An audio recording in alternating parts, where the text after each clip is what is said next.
How we getting on, folks? Look at all together. I suppose you could class it as a very, very good day. We're in, I suppose, a small little bit of profit with level stakes. I suppose there today. Hopefully, those who were following the race and cashed out before the last race. I think the drift.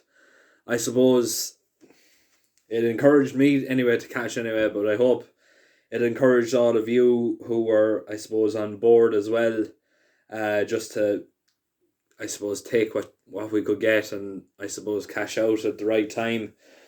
But yeah, overall, look at it, was a great day. Nap comes in at 9-2, absolutely hosed up by 10 lengths, castmate. Latest exhibition, a massive drifter from 8-11 out to 6-5, and yeah, real deal. I think it finished up at 4-6, so a small little bit of a drift on that one, but equally as impressive at the end of the day. But going on to Clonmel tomorrow, I suppose it's been a very good track for me in the past, but I suppose in recent times, it just, I suppose, I've hit a couple of flat spots. If you're going to be having a bet tomorrow, I wouldn't be, I suppose, suggesting to go head over heels, really, at the end of the day. There is some nice racing, but for me personally, I'm going to keep as much as I have, especially after winning there today. I don't want to, I suppose, gamble it all tomorrow and go into the weekend with, I suppose, nothing really there to play for. But yeah, Clonmel, I suppose it looks to be a nice enough card for some sort of profit, and hopefully we'll be able to give, I suppose, a few more winners out to ye tomorrow. But the first race off it is the 120. Elizabeth J is coming in here at a fairly sharp price favourite, but personally speaking, I prefer Boher Colleen at 9-4. I was there the day Elizabeth J was beating the guts of 60 lengths in behind in similar enough ground to what she will meet tomorrow. She was beaten by Queensbrook that day. Obviously, it was a great. It turned out to be a very good mare coming third in the champion bumper. But all in all, really, like, you're looking at the ground. Clonmel is a tough old track if the ground isn't playing to your strengths. I think possibly Elizabeth J is just a little bit short for my liking. Overall, I suppose I'd be more inclined to take the risk with this Boher Colleen. Her sire is Mahler, and she's well related to, I suppose, plenty of, I suppose, Group 1 winning horses at the end of the day. So the quality is there. She won her pint to pint in very, very good and impressive fashion. I think it was earlier on this year. Something about March is calling out to me, but that was in soft to heavy ground. Probably will be meeting that tomorrow. Should really be well capable coming from the Henry de Bromhead yard. Rachel Blackmore on board.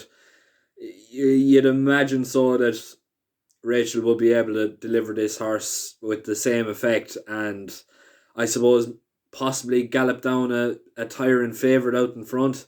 Personally speaking, 9-4 is definitely better value than the 11-8 price for Elizabeth J. Although Elizabeth J does have the form to back it up, she has been, I suppose, very much, I suppose, hard to know really what this mare can really do, but she doesn't look her best in, I suppose, softening ground.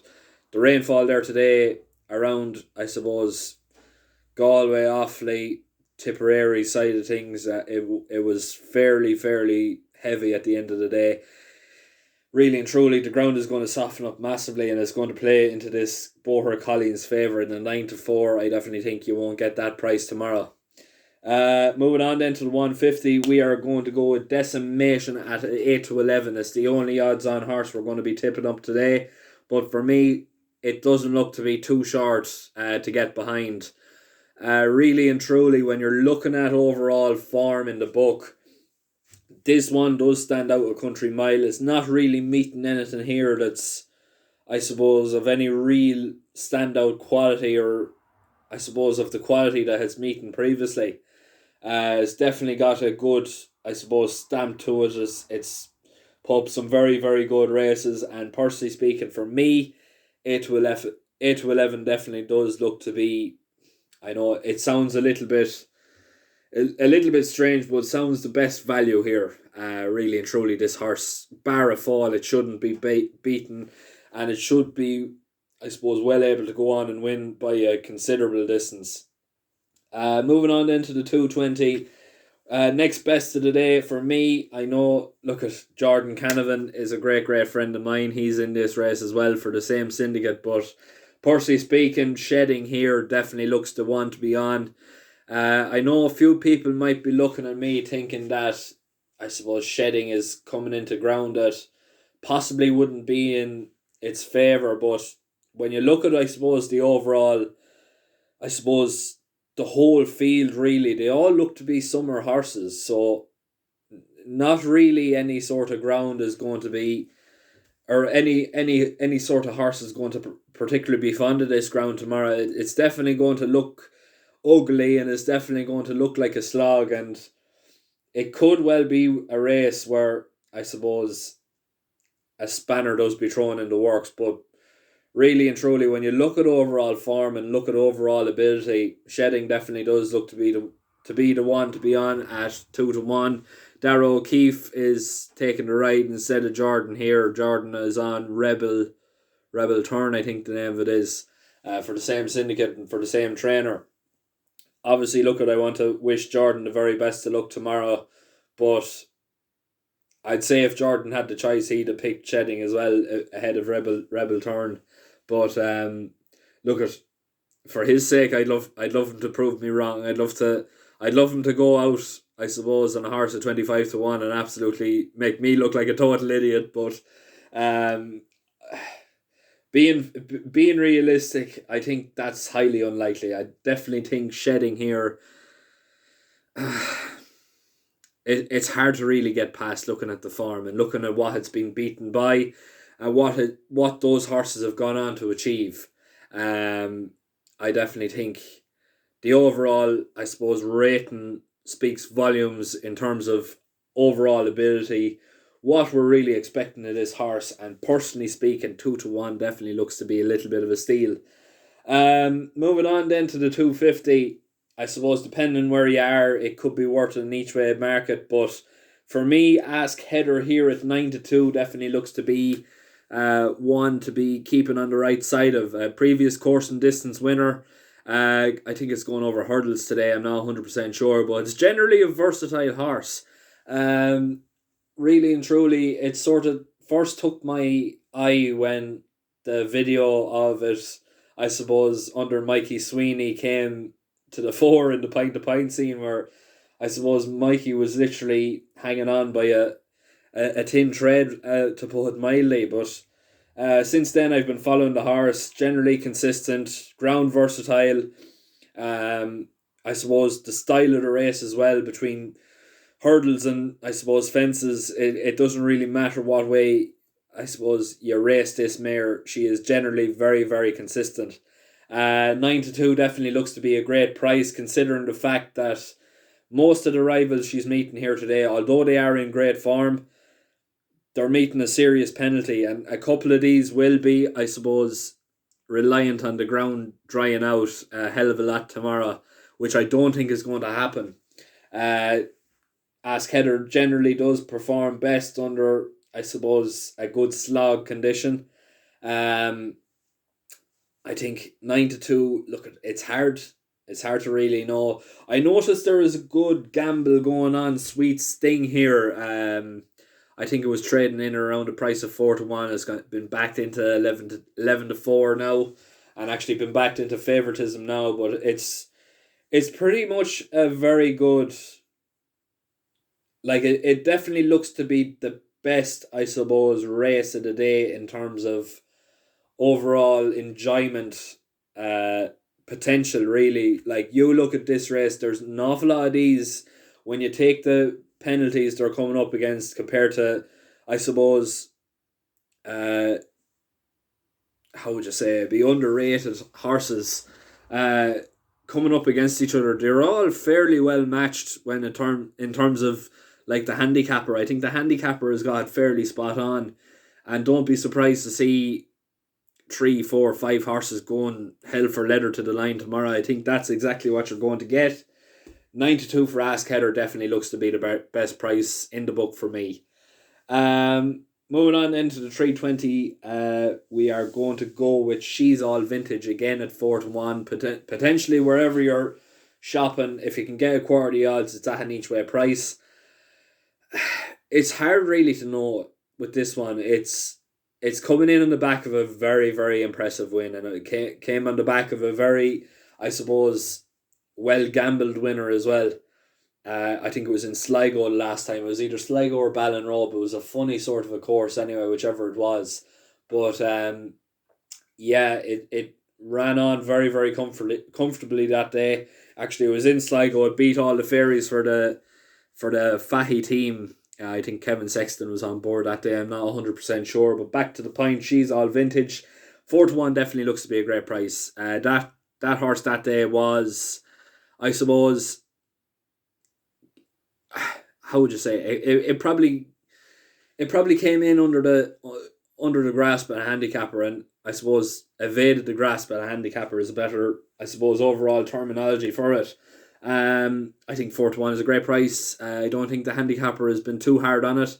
I know the ground has probably gone against it a little bit, but if the horse is well in, really and truly, all it needs is a good, I suppose, a good opportunity and a good window for, I suppose, to be able to pounce and to be able to strike when the iron is hot.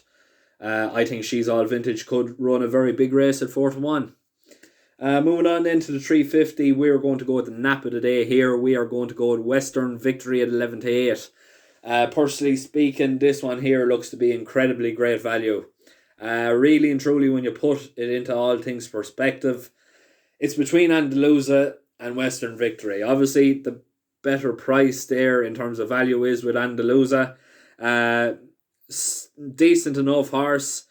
Looks to be, I suppose, overall the dark horse really of the two. You can't, I suppose, argue with it.